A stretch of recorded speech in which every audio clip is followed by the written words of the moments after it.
Riverdale Church family, Pastor Pete here, and this is your end of the week pastor's update. Hey, I want to ask a question of you today. How are you at keeping your promises? Some of you are saying, "Oh, Pastor Pete, you've started meddling, you've stopped preaching." But it's a good question, I think, for any of us to answer. If you give your word about something that you agree to do, will you do it?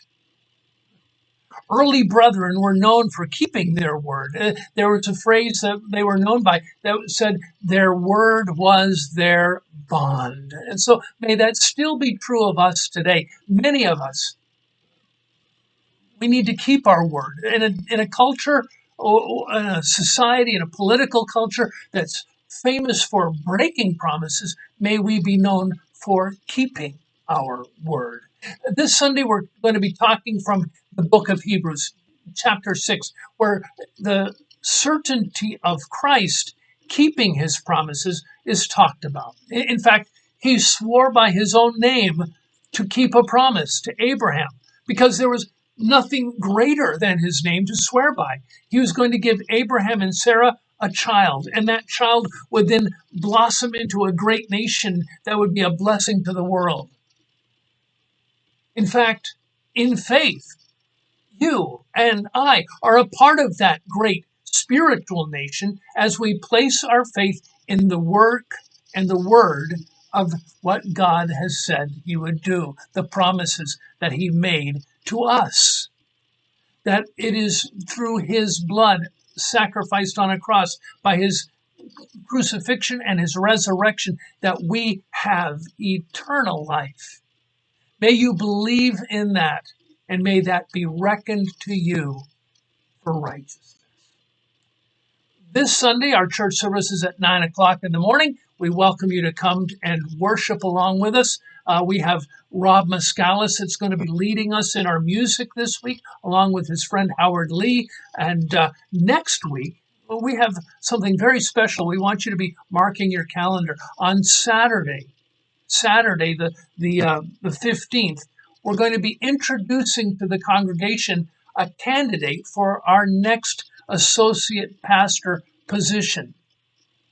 And so we welcome you to come at 5 o'clock. Our youth group will be meeting with him for supper. But then at 6:30, we're going to open the doors for the entire congregation to come into our multi-ministry center. That's our gymnasium for a dessert gathering, a meet and greet dessert gathering. And we'll talk about his life, his ministry, what led him to be able to come here.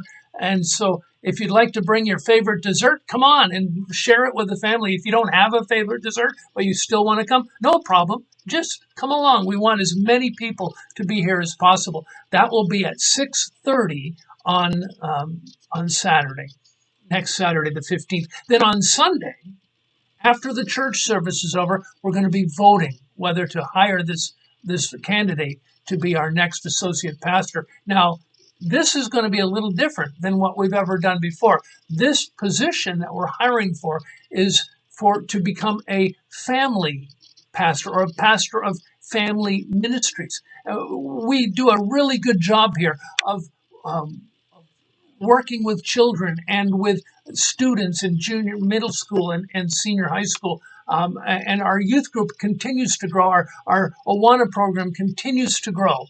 But we realize that we need to be reaching parents and grandparents as well. That's why we're focusing our ministry for our associate pastor, yes, to work with our teenagers, yes, to work with the youth group, but also to work with parents and grandparents as well.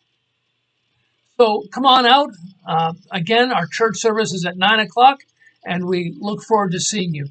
Until then, I hope you have a great rest of your week.